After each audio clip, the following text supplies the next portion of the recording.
The clock on the wall showed 6:30 p.m., and Rosa's feet were already screaming for mercy. She'd been on them since 10 a.m., running between tables with plates of food that cost more than her weekly grocery bill. The Crystal Rose wasn't just any restaurant. It was the kind of place where people spent thousands of dollars on a single meal and didn't even blink. Rosa pushed her dark hair behind her ear and grabbed another tray from the kitchen. Table 12 needed their appetizers, and Table 7 was waiting for their wine. She moved through the dining room like a ghost, invisible to the well-dressed people who sat beneath the sparkling chandeliers. They talked about business deals and vacation homes while she refilled their water glasses and cleared their plates. This was her second shift today. She'd worked the lunch rush, gone home for exactly 90 minutes, then came back for dinner service. Her manager had asked who wanted extra hours, and Rosa's hand shot up before anyone else's. She needed the money. Not for anything fancy, just to keep going. Rent was due in a week and her beat-up car needed new brakes. But there was something else too. Something she didn't talk about with her coworkers.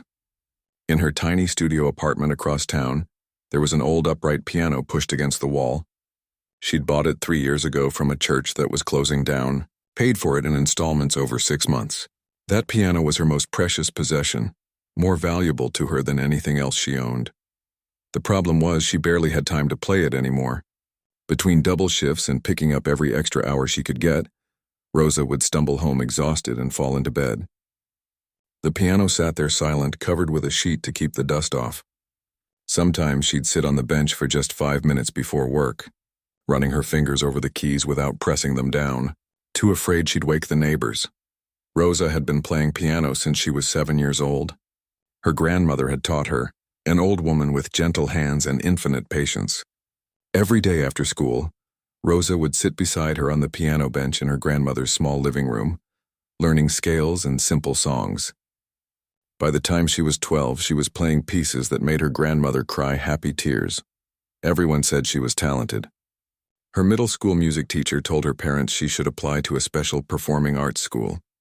In high school, she won competitions and played at every school concert. Her dream was to go to the conservatory, that fancy music school in the city where real musicians trained. She'd applied when she was 23, after saving money for 2 years to afford the application fee. She practiced 6 hours a day for months, getting ready for the audition. When the day came, she played the best she'd ever played in her life. She poured everything she had into those pieces, every emotion, every dream she'd been carrying since she was a little girl watching her grandmother's hands dance across the keys. The rejection letter came 5 weeks later. It was polite, the way rejection letters always are. They thanked her for her interest. They said they had many qualified applicants. They wished her the best in her future endeavors. What they meant was, you're not good enough. You don't belong here, that was 3 years ago. Rosa was 26 now, and sometimes she wondered if she'd waited too long, if she'd missed her chance. The conservatory felt like a door that had closed forever. So she worked at the Crystal Rose, serving food to people who probably had personal chefs at home, and tried not to think about the piano gathering dust in her apartment. The funny thing was, the restaurant played classical music through its expensive sound system, soft and elegant, just loud enough to create atmosphere without interrupting conversation. Rosa recognized every piece. Chopin, Beethoven, Debussy. She knew them all by heart. Sometimes, while she was clearing a table or folding napkins, she'd hear a passage and her fingers would move automatically, playing along invisibly. A few of her coworkers knew she played piano. Linda, who worked the morning shift, had asked once why she worked at a restaurant if she was so talented. Rosa had just smiled and changed the subject. How could she explain that talent didn't matter if you didn't have the right connections, the right training, the right last name? The music world wasn't interested in a waitress from the South Side who learned piano from her grandmother. Tonight, the restaurant was busier than usual. There was some kind of preparation happening for a big event later in the week. The manager, Mr. Chen, was stressed, barking orders at everyone and checking every detail twice. Rosa kept her head down and did her work. She was good at being invisible. During her break, she sat in the back hallway near the kitchen, rubbing her sore feet. Another waitress, Kelly, sat down next to her with a sigh. "My feet are killing me," Kelly said. "How do you do double shifts?" "I can barely handle one," Rosa shrugged. "You get used to it." "And I need the money." "Don't we all?" Kelly laughed. Then she lowered her voice.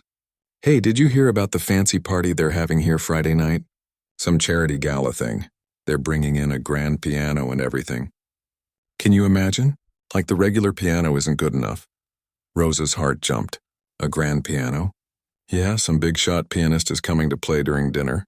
They're paying him like $5,000 just to sit there and play for 2 hours. Nice work if you can get it, right? $5,000. Rosa thought about what she could do with that money. Pay 3 months of rent in advance, fix her car, maybe even take some piano lessons, real lessons from a trained teacher. But people like her didn't get opportunities like that. Those opportunities were for people who'd gone to the right schools, who had the right credentials. She finished her break and went back to work. The dining room was full of laughter and conversation, the clinking of expensive silverware on fine china. Rosa moved between the tables, pouring wine and delivering plates while the classical music played softly in the background. She recognized the piece. It was Clair de Lune by Debussy, one of her favorites. She'd played it hundreds of times, knew every note by heart. As she set down a plate of salmon at table 5, she let herself imagine just for a second what it would be like to sit at that grand piano on Friday night, to play for a room full of people who actually listened, to be seen as something more than just the woman who brought their food, but that was just a fantasy. Rosa was a waitress, and that was the reality. She cleared the thought from her mind and went to check on table 8. They needed their dessert menus, and she had 4 more hours left in her shift.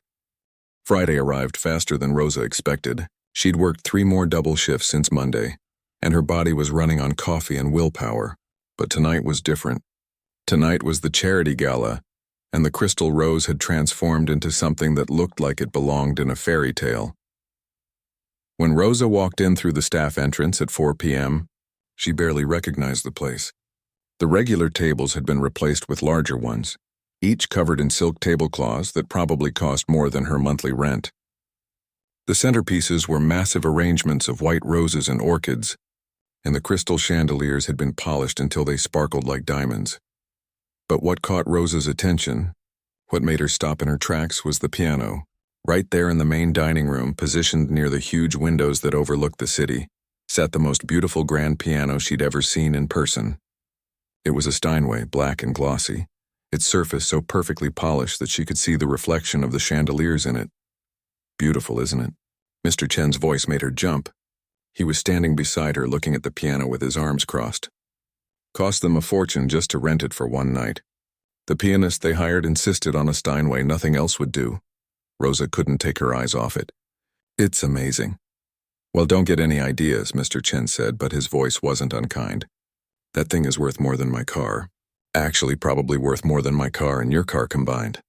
Nobody touches it except the pianist. Last year, someone bumped into the piano they brought in and we almost had a lawsuit. I won't touch it, Rosa said quietly, but inside her heart was aching. She wanted to touch it so badly. She wanted to sit at that bench and feel those keys under her fingers and hear what kind of sound an instrument like that could make. The afternoon passed in a blur of preparation. Rosa and the other servers set up the tables according to a very specific diagram.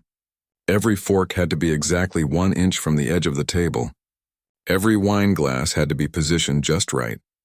Mr. Chen checked everything twice, then made them fix things and checked again. The guests started arriving at 6 p.m. Rosa had seen wealthy people before, but this was different. These weren't just people with money. These were people with serious money. The women wore evening gowns that probably cost thousands of dollars, jewelry that sparkled under the lights. The men wore tuxedos that fit so perfectly they had to be custom-made. Rosa stood near the kitchen entrance in her server uniform, black pants and a white button-up shirt that she'd ironed 3 times to get perfect. She felt invisible again, but in a different way than usual. These people looked right through her, like she was part of the furniture. Kelly came up beside her, adjusting her serving tray. Did you see the necklace on that woman at table 3? Those have to be real diamonds. I couldn't afford the insurance on that thing. Probably not, Rosa agreed. She was watching the piano, waiting for the famous pianist to arrive. According to the schedule Mr. Chen had shown them, he was supposed to start playing at 7 p.m., right as the first course was being served. At 6:45, a man in an expensive suit arrived and went straight to the piano. He sat down, adjusted the bench, and began playing some warm-up scales. Even from across the room, Rosa could tell he was technically perfect. Every note was precise, exact. But there was something missing, something she couldn't quite name. It sounded beautiful but cold, like looking at a perfect painting behind glass. The servers began bringing out the first course, some kind of fancy soup that Rosa couldn't pronounce. She carried her tray carefully, placing bowls in front of guests who barely acknowledged her presence. The pianist played Chopin, and the conversation in the room continued. People talking about business and politics in their summer homes. Rosa had just returned to the kitchen when she heard shouting from the lobby. Everyone stopped what they were doing. Shouting at the Crystal Rose was unheard of. This was a place where people spoke in hushed, elegant tones. Mr. Chen rushed past her toward the front of the restaurant. Rosa and Kelly exchanged glances, then followed at a distance, curious about what was happening. A small crowd had gathered near the entrance. Rosa could see the pianist sitting on the floor, his face red and swollen, struggling to breathe. "Call an ambulance," someone shouted. "He's having an allergic reaction." The next few minutes were chaos. The ambulance arrived quickly, sirens wailing. Paramedics rushed in with equipment and loaded the pianist onto a stretcher. His face was so swollen he looked like a different person. Everyone stood around watching, the elegant atmosphere completely shattered. As the ambulance pulled away, Rosa heard a woman's voice, sharp and angry. "This is absolutely unacceptable. We paid for entertainment. We promised our donors a world-class musical experience. What are we supposed to do now?" Rosa turned and saw a tall woman with steel gray hair and a diamond necklace that probably cost more than Rosa would make in 10 years. She was the chairwoman of the charity, and she looked furious.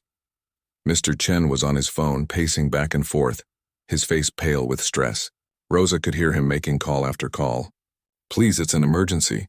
We need a classical pianist, someone who can play Chopin, Debussy, Rachmaninoff, tonight. Right now." But it was Friday night at 7 p.m. Every professional pianist in the city was either already performing somewhere or impossible to reach. Rosa watched Mr. Chen make a dozen calls, each one ending with the same result. Nobody was available. The guests were starting to get restless. The chairwoman kept looking at her watch and making comments loud enough for everyone to hear. "This is a disaster. An absolute disaster. What kind of establishment can't even arrange basic entertainment?" Rosa felt bad for Mr. Chen. She'd never seen him look so stressed. His whole career could be damaged by this. The Crystal Rose's reputation depended on perfection, and right now nothing was going according to plan. She looked at the piano, sitting there silent and beautiful, waiting for someone to play it. Her fingers twitched at her sides. She knew she could play those pieces. She'd been playing them for years. Chopin's Nocturnes, Debussy's Clair de Lune, Rachmaninoff's Preludes. She knew them by heart, had played them so many times in her tiny apartment that her neighbors probably knew them too. But who was she to think she could play at an event like this? She was just a waitress. These people wanted a professional, someone with credentials and a fancy music degree. They didn't want someone who learned piano from her grandmother. Kelly nudged her. "Come on, we need to get back to work. They're going to serve the second course whether there's music or not." Rosa nodded and followed Kelly back to the kitchen, but she couldn't stop thinking about that piano. And she couldn't stop thinking about Mr. Chen's desperate face as he tried to find someone, anyone who could save this evening. The universe, Rosa thought, had a strange sense of humor. Here she was, standing 20 feet away from the most beautiful piano she'd ever seen, and the one night it needed someone to play it, she was too afraid to speak up, too afraid to be rejected again, too afraid to fail in front of all these important people, who would probably laugh at the idea of a waitress thinking she was good enough to play for them. The dining room felt different without music. The clinking of silverware seemed louder, the conversations more forced. Rosa moved between tables serving the second course, but she could feel the tension in the air. The guests kept glancing toward the silent piano, and the chairwoman's expression grew darker with each passing minute. Rosa was carrying a tray of plates back to the kitchen when she heard Kelly talking to another server near the dishwashing station. "Did you hear what happened? Apparently the pianist ate something with shellfish in it. He's allergic. They said his throat was closing up. Is he going to be okay?" the other server asked. "Yeah, they got him to the hospital in time, but he's definitely not playing tonight, or any night soon probably." Rosa set down her tray and glanced back toward the dining room. Through the small window in the kitchen door, she could see Mr. Chen still on his phone, his shoulders slumped in defeat. She'd been working for him for almost 2 years, and she'd never seen him look so beaten down. The kitchen was hot and loud, full of cooks shouting orders and servers rushing in and out. But all Rosa could think about was that piano sitting empty in the dining room. It seemed like such a waste. All that beauty, all that potential just sitting there silent. "Order up for table 7. One of the cooks yelled, and Rosa snapped back to reality. She had a job to do. She couldn't afford to get distracted, couldn't afford to lose focus. She grabbed the plates and headed back out to the dining room. But as she served table 7, she overheard a conversation that made her hands shake. 2 men in expensive suits were talking, and one of them was saying, "Honestly, if they can't even manage to provide the entertainment they promised, what does that say about this charity? Makes you wonder if they can handle money responsibly." The other man nodded. "I was planning to donate 50,000 tonight. Now I'm not so sure." Rosa's heart sank. This wasn't just about music anymore. This was about the charity, about the money they were supposed to raise tonight. Money that probably went to something important, something that actually helped people, and it was all falling apart because there was no one to play piano. She finished serving that table and headed back toward the kitchen, but Mr. Chen caught her arm gently as she passed. His face was pale, and there were beads of sweat on his forehead despite the air conditioning. "Rosa," he said quietly, and she was surprised he knew her name. In 2 years, he'd never called her anything but you or server. "Kelly mentioned something to me." "She said you play piano?" Rosa's heart stopped. She looked around, suddenly feeling like everyone was watching her, even though nobody was paying attention to their conversation. Yes, I play, but I'm not. Can you play classical music?" Mr. Chen interrupted. His eyes were desperate. "The pieces that were supposed to be played tonight? Chopin, Debussy, that kind of thing?" Rosa's mouth went dry. "I know those pieces, yes. I've played them many times. But Mr. Chen, I'm not a professional. I never went to music school. I don't care where you learned," he said, and his voice had an edge of desperation she'd never heard before. "I need someone who can sit at that piano and play music that doesn't sound terrible. That's it. Can you do that or not?" Rosa looked past him at the dining room, at all those wealthy people in their expensive clothes, at the chairwoman who looked like she could destroy someone's career with a single phone call. What if I mess up? What if I'm not good enough? Mr. Chen's expression softened slightly. "If you can't do it, I understand. I'll go out there and apologize, and we'll serve dinner without music and hope for the best. But Rosa, I've called every pianist I can find. Nobody's available. You're my only option. And between you and me, having someone play piano, even if they're not perfect, is better than that empty piano sitting there reminding everyone we failed." He had a point. The empty piano was like a giant reminder of the disaster. At least if someone was playing, it would look like they'd tried to fix the situation. "If I embarrass you, I'm fired, right?" Rosa said quietly. "If you embarrass me, we're both fired," Mr. Chen said with a weak smile. "The owner is watching from table 15. He's already furious, so we might as well go down trying." Rosa took a deep breath. Her hands were shaking. Her heart was pounding so hard she could hear it in her ears. Every logical part of her brain was screaming that this was a terrible idea. She was going to make a fool of herself in front of all these important people. She was going to fail, just like she'd failed at the conservatory audition. But there was another voice in her head, smaller but persistent. It was her grandmother's voice from years ago when Rosa was 10 years old and afraid to play at her first recital. "The piano doesn't care if you're scared," her grandmother had said. "The piano just wants to make music. And so do you. So stop thinking and start playing." "Okay," Rosa heard herself say. "I'll do it." Mr. Chen's face flooded with relief. "Thank you. Thank you so much. Go get ready. I'll announce that we've arranged for replacement entertainment." Rosa untied her apron with shaking fingers.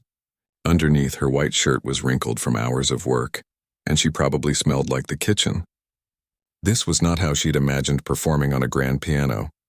In her fantasies, she wore a beautiful dress and had time to prepare, time to practice, time to calm her nerves. Instead, she was about to walk into that dining room wearing her work clothes, with her hair falling out of its ponytail, and her cheap flats that were already giving her blisters. She was about to sit at a piano, worth more than everything she owned, and try to play for people who could probably tell the difference between a trained musician and a waitress who learned from her grandmother.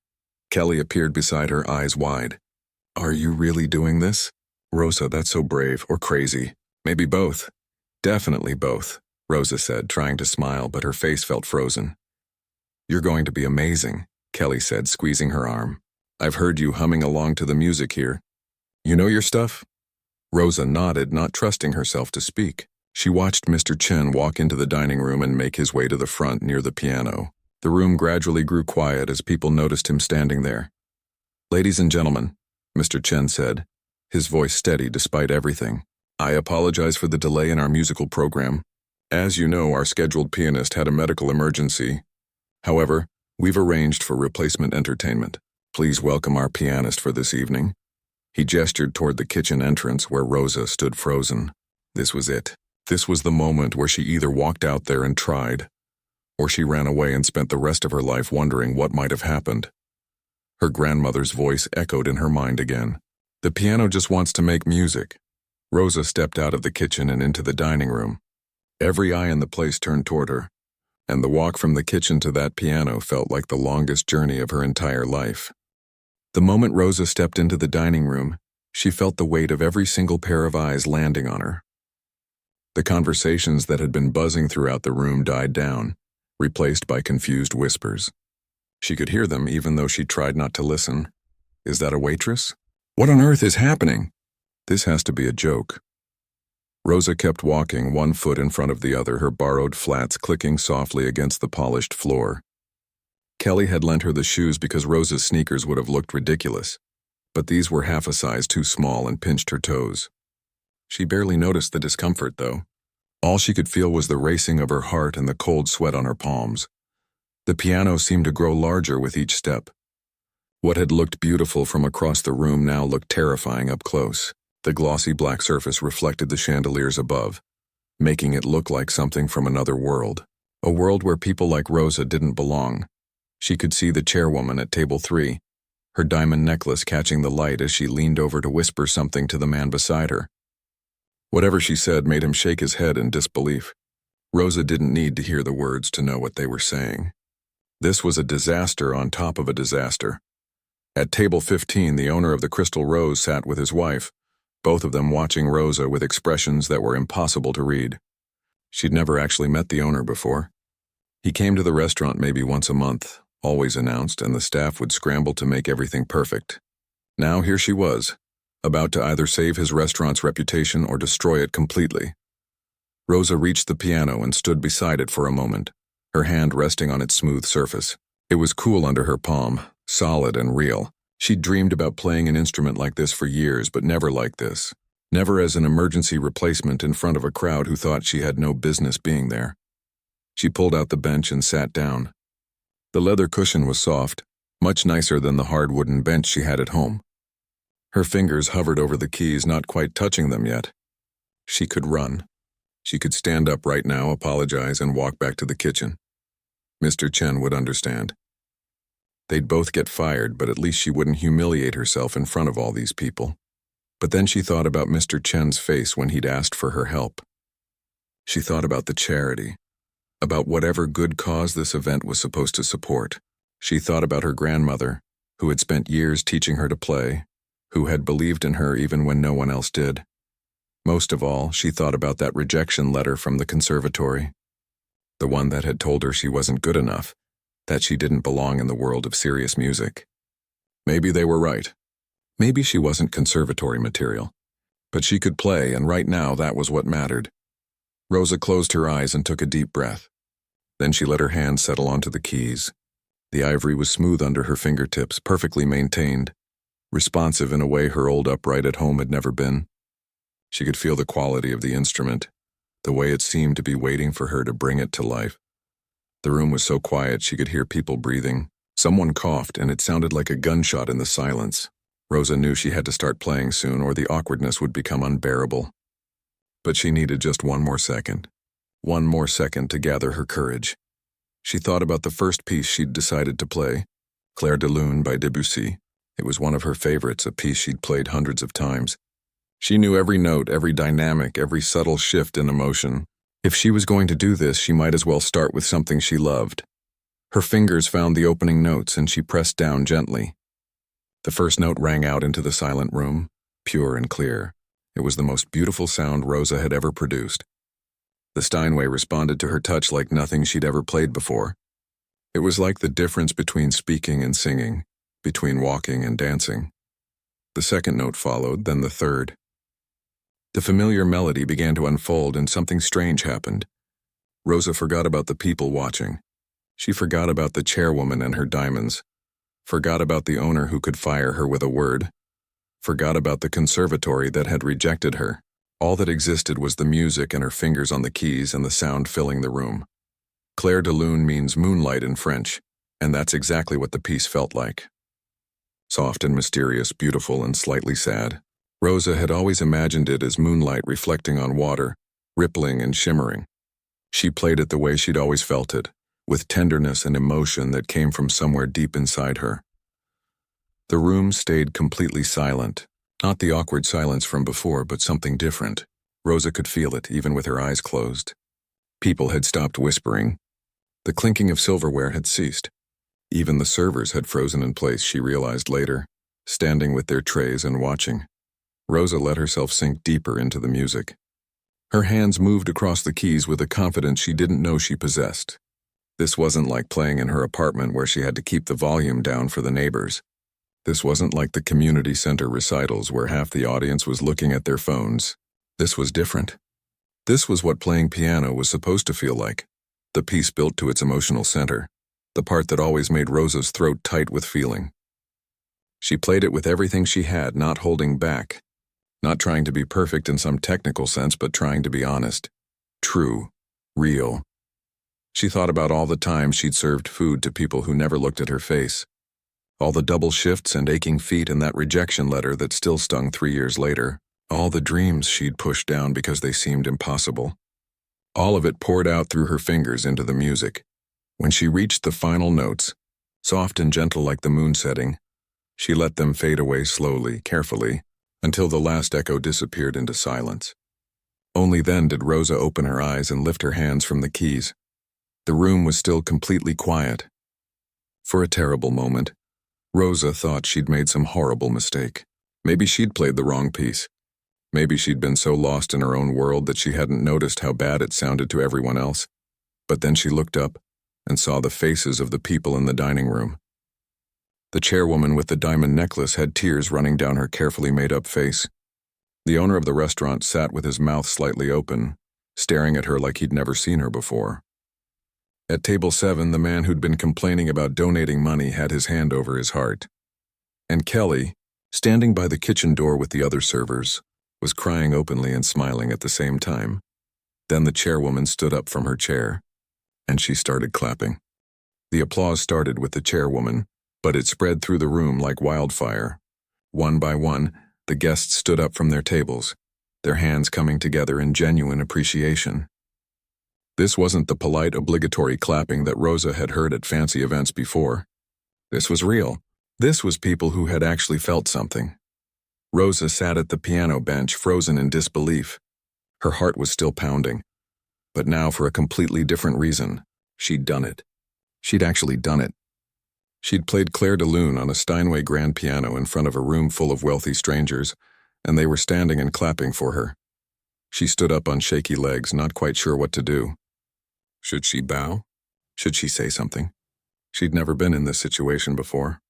At the community center recitals, people just clapped politely, and then went back to eating cookies. This was different. This felt important. Mr. Chen was standing near the wall, and when Rosa caught his eye, she saw something she never expected. He was crying, not sobbing or anything dramatic, just tears running down his face while he clapped harder than anyone else in the room. He mouthed 2 words to her. "Thank you."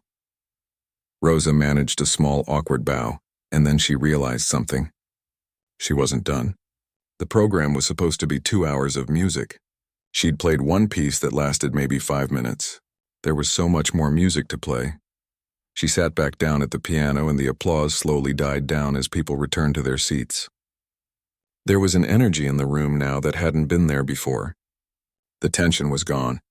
People were smiling, leaning forward in their chairs, actually interested in what would happen next. Rosa decided to play one of Chopin's nocturnes next. Nocturne in E-flat major, to be specific. It was another piece she knew by heart, romantic and flowing. The kind of music that made you think about love and longing and beautiful sadness. Her fingers found the opening notes, and once again, the Steinway responded like it was part of her. Like the piano understood exactly what she wanted to say. As she played, Rosa noticed something interesting.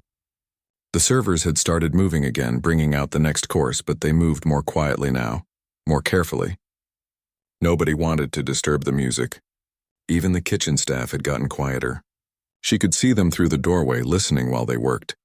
The guests ate their fancy food, but they were actually paying attention to the music now. Rosa could see it in the way they held their forks, in the expressions on their faces. Before, when the professional pianist had been playing as warm-up scales, people had barely noticed. The music had just been background noise, something to fill the silence, but now they were listening. Really listening. Rosa finished the Chopin and moved into a Beethoven piece, then another Debussy. She played for 20 minutes straight, moving from one piece to another, occasionally pausing to flex her fingers and take a breath. The Steinway made everything sound better than she'd ever heard herself play before. It was like the difference between singing in a bathroom and singing in a concert hall. The instrument brought out nuances she didn't even know were there. During a brief pause between pieces, she heard a voice from one of the nearby tables. "Where did they find her? She's incredible. I heard she works here," someone else responded. "A waitress or something." A waitress? Playing like that? That's impossible. But it wasn't impossible. It was just unlikely. There was a difference. Rosa had spent thousands of hours practicing piano over the years. Thousands of hours at her grandmother's house as a child, thousands more in high school and after.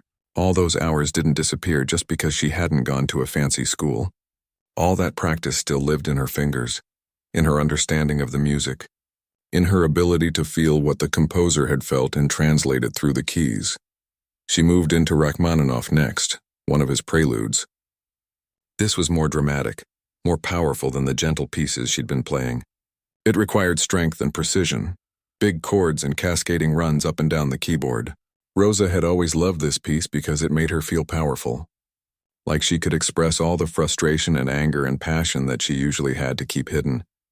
The Steinway handled it beautifully, the bass notes resonating deep and rich, the high notes singing out clear and bright. Rosa's hands flew across the keys, and she felt truly alive for the first time in months, maybe years. This was why she'd fallen in love with piano in the first place. This feeling of pure expression, of emotions turning into sound. When she finished the Rachmaninoff, the applause came again, even stronger this time. Rosa smiled, really smiled, and felt tears pricking at her own eyes. She didn't try to hide them. She just let them fall while she nodded her thanks to the room. The chairwoman stood up and walked over to the piano. Up close, she was even more intimidating. Tall and elegant, with perfect posture and those diamonds that probably cost more than Rosa's car.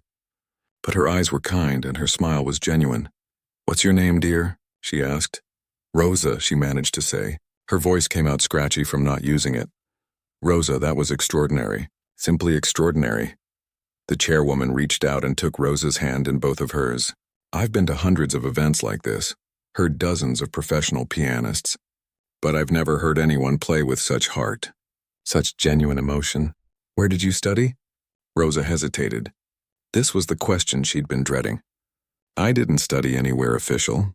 My grandmother taught me when I was young, and then I just kept practicing on my own. I applied to the conservatory a few years ago, but..." She trailed off, not wanting to say the words "they rejected me" out loud. The chairwoman's expression shifted to something Rosa couldn't quite read. Surprise, maybe, or disbelief. "You're self-taught? And you can play like that?" "My grandmother was a very good teacher," Rosa said quietly, feeling defensive of the woman who'd given her this gift. "She must have been remarkable," the chairwoman said. She was still holding Rosa's hand, and she squeezed it gently. "Would you play more, please? I know you must be tired, but..." "I'd love to," Rosa said, and she meant it. Her fingers were starting to ache a little, and she was definitely tired, but she didn't want to stop. She might never get a chance like this again.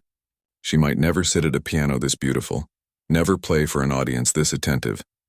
The chairwoman returned to her seat, and Rosa turned back to the keyboard. She played more Chopin, some Schubert, a Mozart sonata. She played pieces she'd learned as a teenager, and pieces she'd only recently taught herself. She played for an hour, then an hour and a half. The servers brought out course after course, and the guests ate and talked quietly, but the music continued, filling the restaurant with sound. Rosa's back started to hurt from sitting, and her shoulders were tense, but she kept playing. This was her moment. This was what she'd been preparing for her entire life, even if she hadn't known it. Every practice session in her tiny apartment, every time she'd played along with recordings while washing dishes, every moment she'd spent with music instead of giving up on it completely, it had all led to this. Finally, after almost 2 hours, Rosa played her last piece. She chose Clair de Lune again, coming full circle. But this time she played it differently. With confidence instead of fear. With joy instead of desperation. The same notes, the same melody, but transformed by everything that had happened in between. When the final notes of Clair de Lune faded into silence for the second time that evening, Rosa lifted her hands from the keys and let them rest in her lap. Her fingers were trembling, partly from exhaustion and partly from the rush of emotion flooding through her body. She'd just played for 2 hours straight on the most beautiful instrument she'd ever touched, and she still couldn't quite believe it had really happened. The applause that followed was thunderous. Every single person in the restaurant stood up this time, including the servers and even some of the kitchen staff who had gathered at the doorway to listen. The sound of clapping filled the room, bouncing off the crystal chandeliers and the tall windows. Rosa stood up from the piano bench, her legs wobbling slightly, and managed a proper bow this time. As the applause continued, Rosa looked around the room at all these faces that had been strangers just a few hours ago. The chairwoman was crying again, not even trying to hide it this time. The owner of the Crystal Rose was clapping so hard it looked like his hands might hurt. Kelly was jumping up and down by the kitchen door, grinning so wide her face must have been hurting too. But what struck Rosa most was the way people were looking at her. Not through her like they had when she'd been serving their food. They were actually seeing her now. She'd been invisible in this room for 2 years, just part of the background. But music had changed that. Music had made them see her as a real person, someone with talent and value and something important to offer. A man in an expensive suit approached the piano. He was older, maybe in his 60s, with gray hair and kind eyes behind wire-rimmed glasses. "Excuse me," he said, and his voice had an authority to it that made Rosa stand up straighter. "My name is David Chen. I'm a conductor with the Metropolitan Orchestra." Rosa's heart skipped a beat. The Metropolitan Orchestra was one of the most prestigious in the city. She'd listened to their recordings 1,000 times, had dreamed of playing with them back when she still allowed herself to dream big dreams. "I have to ask," David continued, pulling a business card from his jacket pocket. "Where have you been hiding? I've been conducting for 35 years and I've heard hundreds of pianists. Thousands probably, but I've rarely heard anyone play with the emotional depth you showed tonight. The technical skill is there, absolutely, but the feeling, the heart, that's what separates good musicians from great ones." Rosa took the business card with shaking hands. It was thick, expensive paper with his name embossed in gold letters. "I work here," she said, her voice barely above a whisper. "I'm a waitress. I've been working here for 2 years. David's eyebrows went up. "A waitress." He said it slowly, like he was trying to make sense of it. "And where did you train? Juilliard, Curtis?" "Nowhere," Rosa admitted, feeling that familiar shame creeping back in. "I mean, my grandmother taught me when I was young. I applied to the conservatory a few years ago, but I didn't get in, so I just kept practicing on my own." David shook his head in what looked like disbelief. "They rejected you?" "The conservatory rejected you?" He laughed, but it wasn't a mean laugh. It was the laugh of someone who'd just heard something absurd. "Well, that tells me everything I need to know about their admissions process. Rosa, I want you to call me on Monday. We need to talk about your future. A real conversation about real opportunities." "Opportunities?" Rosa repeated, not quite understanding. "You have a gift," David said simply. "Raw, yes. You could benefit from some technical coaching, some exposure to different teaching methods. But the core of what makes a great musician, you already have that. And that's not something that can be taught. Please call me." He walked away before Rosa could respond, leaving her standing there with his business card in her hand, staring at the gold letters and wondering if this was real or if she was going to wake up any second in her apartment with her alarm going off for another double shift. The chairwoman approached next, and this time she wasn't alone. She had a younger woman with her, maybe in her 30s, carrying a leather folder. "Rosa, this is my assistant, Christine. We'd like to talk to you about something." Rosa nodded, still too stunned to form coherent words. "This charity," the chairwoman continued, "supports music education in underprivileged schools. We provide instruments, fund music teachers, create opportunities for kids who otherwise wouldn't have access to music education. It's personal to me because I grew up poor. Music saved my life, gave me discipline and confidence, and a way to express myself. I want other kids to have that same chance." She paused, and her eyes got that misty look again. "Tonight you reminded me why this work matters. You're living proof that talent exists everywhere, in places we don't expect, in people we overlook. You were right here in this restaurant serving food, and nobody knew what you were capable of. How many other people like you are out there, working jobs that don't use their gifts because they didn't have the right opportunities?" Rosa felt tears starting again. The chairwoman was describing her life, putting into words the frustration she'd felt for years but never quite expressed. "I want to help you," the chairwoman said. "We have connections, resources. We can introduce you to teachers, help you make connections in the music world. Not because we feel sorry for you, but because you're exactly what this charity is about. You're proof that talent and hard work matter more than pedigree and connections." Christine held out the leather folder. "This has contact information for several people who can help you. Music teachers, booking agents, even someone who can help with concert attire if you need it. We'd also like to feature your story in our next fundraising campaign if you're comfortable with that." Rosa took the folder, her hands still shaking. Inside were business cards, brochures, letters of introduction. It was overwhelming. Too much to process all at once. "I don't know what to say," she managed. "Say you'll call them," the chairwoman said with a smile. "Say you'll let us help you. And maybe if you're willing, say you'll come play at our next event. We'd pay you, of course. The same rate we were paying tonight's scheduled pianist, $5,000. Rosa thought about what that money could mean. 3 months of rent paid up front. Her car fixed properly, not just patched together. Maybe even some real piano lessons from a qualified teacher. "I'd love to," she said. The rest of the evening passed in a blur. Person after person came up to talk to Rosa, to thank her for the music, to tell her how moved they'd been. Some of them slipped her their business cards. Others just wanted to shake her hand and say something kind. Rosa smiled and thanked them, but inside she felt like she was floating somewhere above her body, watching all of this happen to someone else. Mr. Chen finally made his way over, and when Rosa saw his face, she started crying all over again. He pulled her into a hug, which was definitely not professional and definitely not something he'd ever done before. But it felt right. "You saved me tonight," he said quietly. "You saved all of us. I'll never forget this, Rosa, never." "You gave me a chance," Rosa replied, "when you didn't have to, when it would have been easier to just give up." "Best decision I ever made," Mr. Chen said, pulling back and wiping his eyes. "Go home, get some rest, and don't worry about your shifts this week. Take time off, figure out what you want to do next. Your job will be here if you need it, but something tells me you're not going to be a waitress much longer." Rosa nodded, not trusting herself to speak.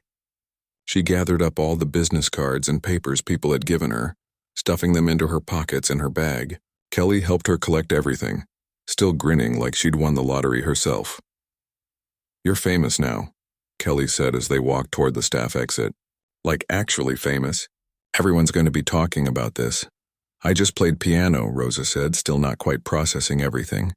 "You did more than that," Kelly said seriously. "You showed everyone that talent doesn't care about where you come from or what school you went to. You showed them that amazing things can come from unexpected places. That's powerful, Rosa. That means something." Rosa didn't sleep much that night. She lay in her bed, staring at the ceiling of her tiny studio apartment, replaying every moment of the evening over and over in her mind. Had it really happened? Had she really played a Steinway grand piano in front of a room full of wealthy, important people? Had a conductor from the Metropolitan Orchestra really given her his business card? She turned on the lamp beside her bed and pulled out all the business cards and papers people had given her, spreading them across her blanket. There were at least 20 cards from different people. Music teachers, booking agents, the chairwoman's assistant, the conductor, even a journalist who wanted to write a story about her. Rosa touched each one carefully, like they might disappear if she handled them too roughly. But the most precious thing was the memory itself. The feeling of sitting at that piano, the way the Steinway had responded to her touch, the sound filling the restaurant, the faces of people actually listening to her music. That was something no one could take away, even if nothing else came from this night.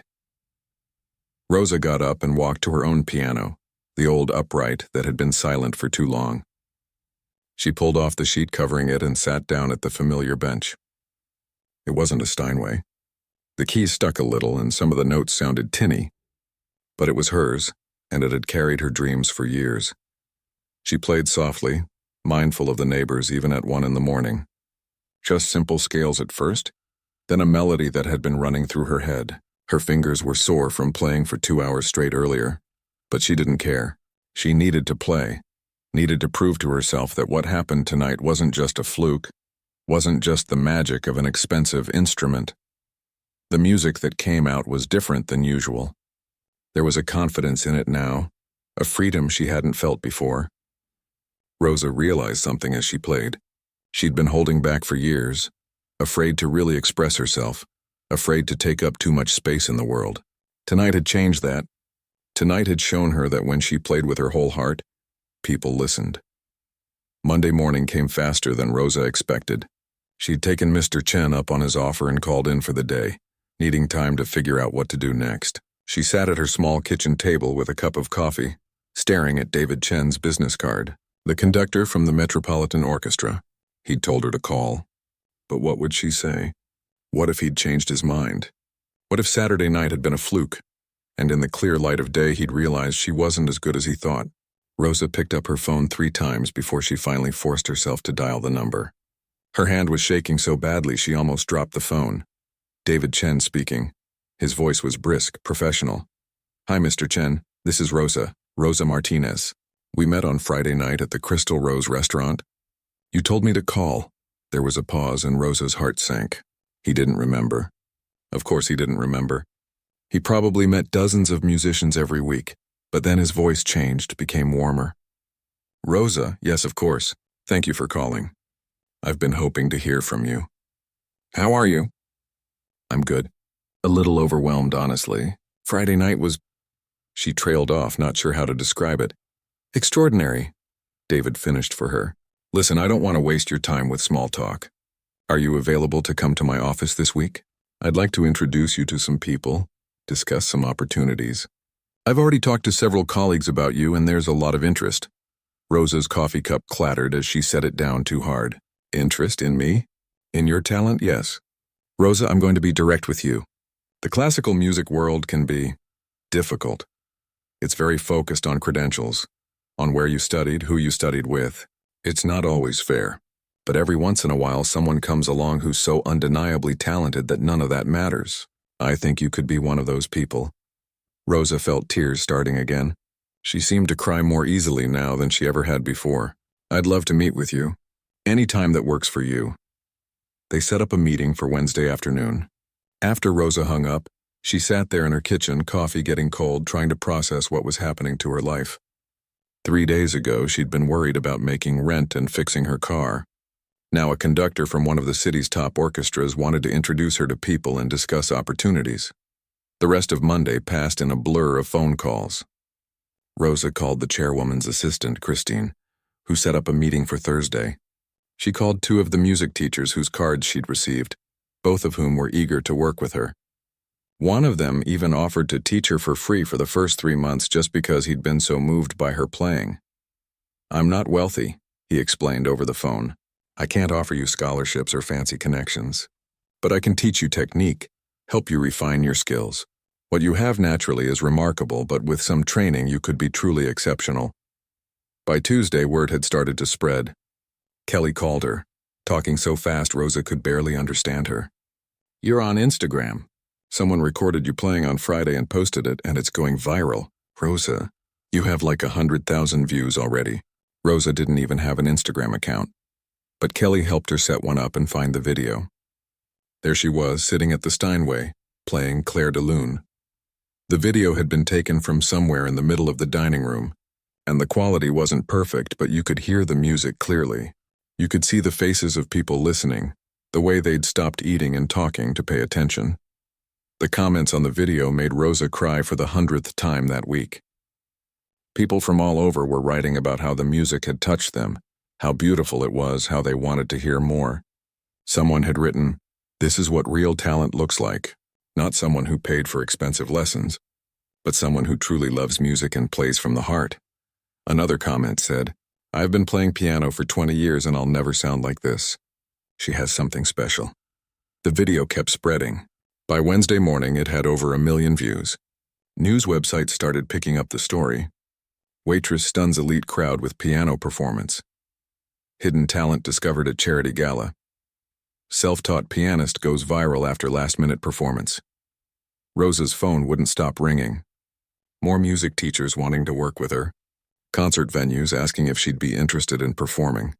A recording studio offering to let her record a demo for free. It was overwhelming and exciting and terrifying all at the same time. Wednesday afternoon, Rosa dressed in the nicest clothes she owned. A simple black dress and the same flats Kelly had lent her for Friday night, and took the subway to David Chen's office. The Metropolitan Orchestra head office is in a beautiful building downtown, all glass and modern design. Rosa felt out of place walking through the lobby, but she made herself stand straight and walk confidently.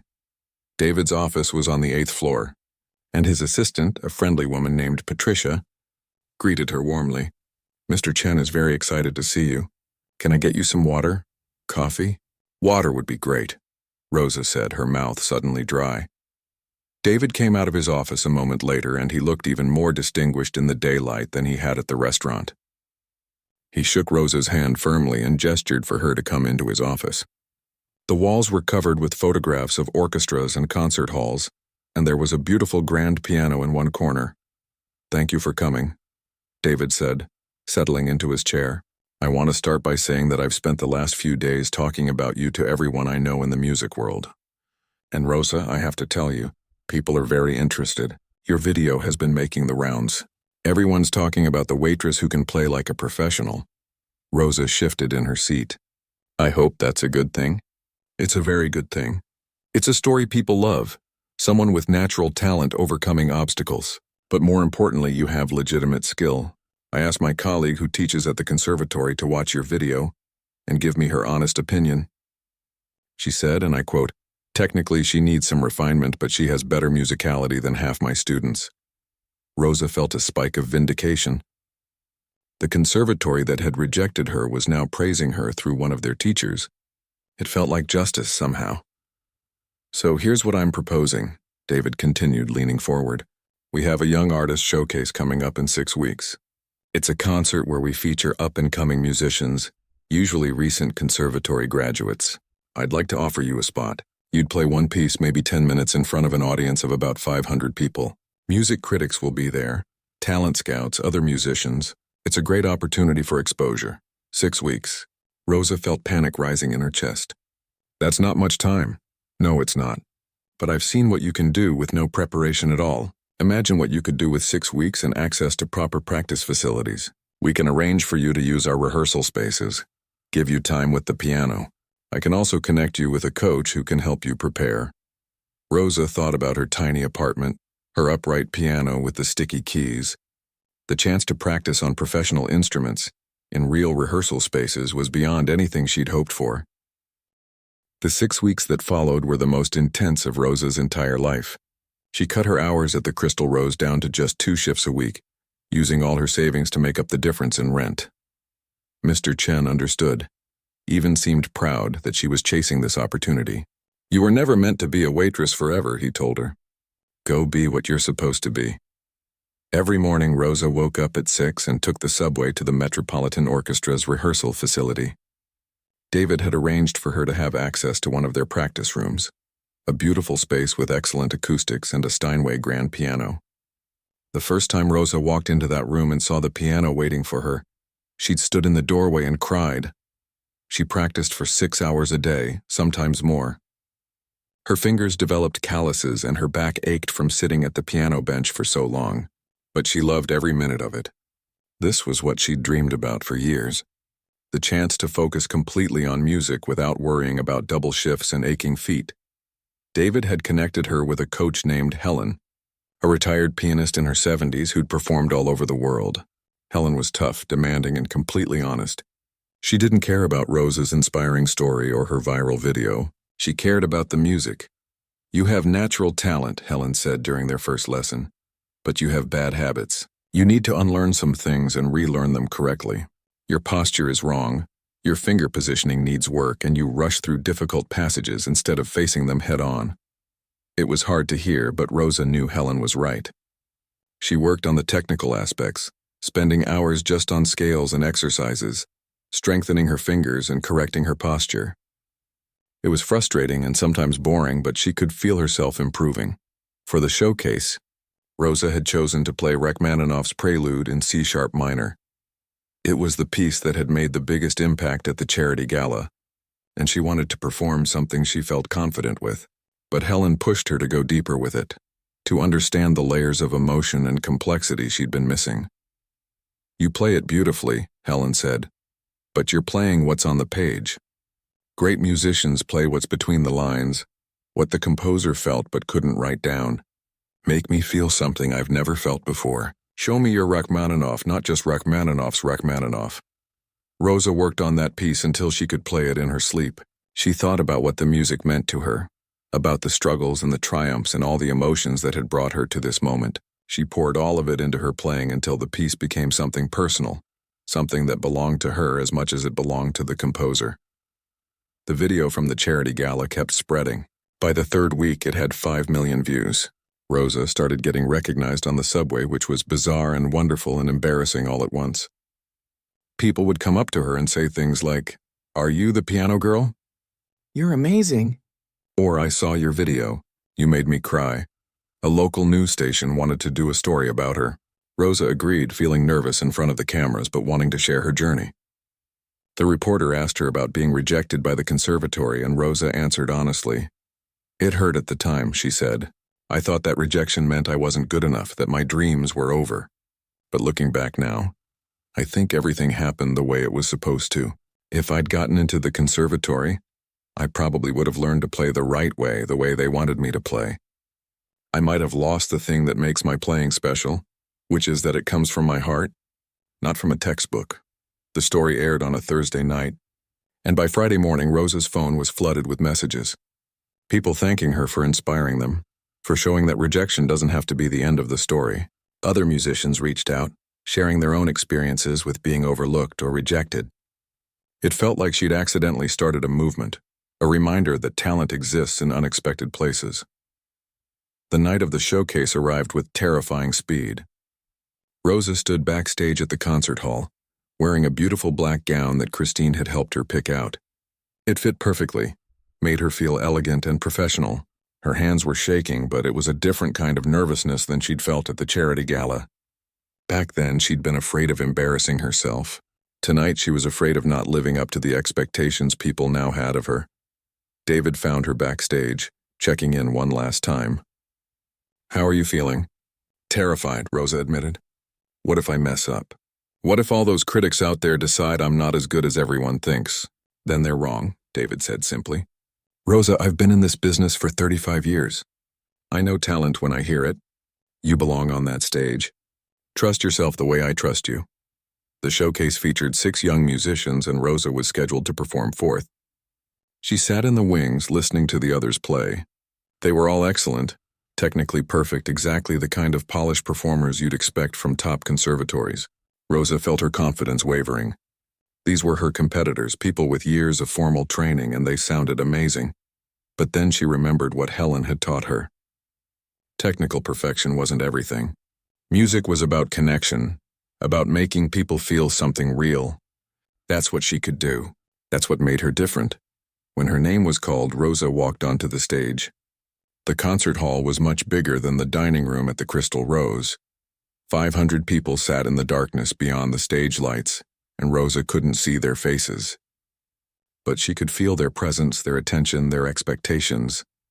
She sat at the piano, another Steinway grand, and adjusted the bench. She took a deep breath, closed her eyes, and let her mind go quiet. Then she began to play. The opening chords of Rachmaninoff's Prelude rang out through the concert hall, powerful and dramatic. Rosa threw herself into the piece, playing with everything she had. All the practice, all the coaching, all the emotion of the past 6 weeks poured out through her fingers. She played the technical passages that Helen had drilled into her, but she also played the feelings that only she could bring to the music. She thought about serving food while beautiful music played in the background. She thought about her grandmother's patient hands teaching her to play. She thought about that rejection letter and the years of wondering if she'd wasted her time chasing an impossible dream. She thought about standing in the kitchen of the Crystal Rose, afraid to speak up, afraid to take a chance. And she thought about that first note she'd played at the charity gala, the note that had somehow changed everything, the music built to its climax, those huge crashing chords that made the piano sound like an entire orchestra. Rosa's hands flew across the keys and she felt powerful, alive, completely present in the moment. This was what she was meant to do. This was who she was meant to be. The final notes resonated through the hall and Rosa held them as long as possible, letting them fade naturally into silence.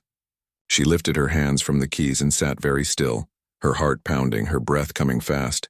For a moment there was complete silence. Then the applause began. It started quietly, almost uncertain, but then it grew. People started standing up, first a few, then entire rows. Rosa stood and turned to face the audience, and what she saw took her breath away. The entire concert hall was on its feet, clapping and cheering. The house lights came up slightly, and she could see faces now. People were crying, smiling, clapping so hard it must have hurt their hands. In the front row, she saw David Chen standing and clapping with tears streaming down his face. Helen was beside him, nodding with approval and wiping her own eyes. The chairwoman from the charity gala was there too, wearing her diamonds and crying just like she had that first night. But what moved Rosa most were the faces of regular people in the audience. People who'd probably bought tickets just because they'd seen her video and wanted to hear her play in person. They were standing and clapping for her. A former waitress who'd learned piano from her grandmother, who'd been rejected by the conservatory, who'd almost given up on her dreams. Rosa bowed deeply, and the applause grew even louder. She straightened up and looked out at all those faces, all those people who were seeing her, really seeing her, and she smiled through her tears. She'd done it. She'd taken the chance, faced her fears, and proved to herself and everyone else that she belonged here. That talent and passion mattered more than credentials and connections. That a waitress could silence a room full of people with a single note and change her entire life in the space of one evening. As Rosa walked off the stage, still hearing the applause echoing behind her, she thought about how close she'd come to not playing that night at the charity gala.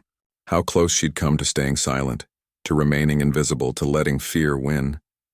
But she'd found her voice through music, and now the whole world was listening.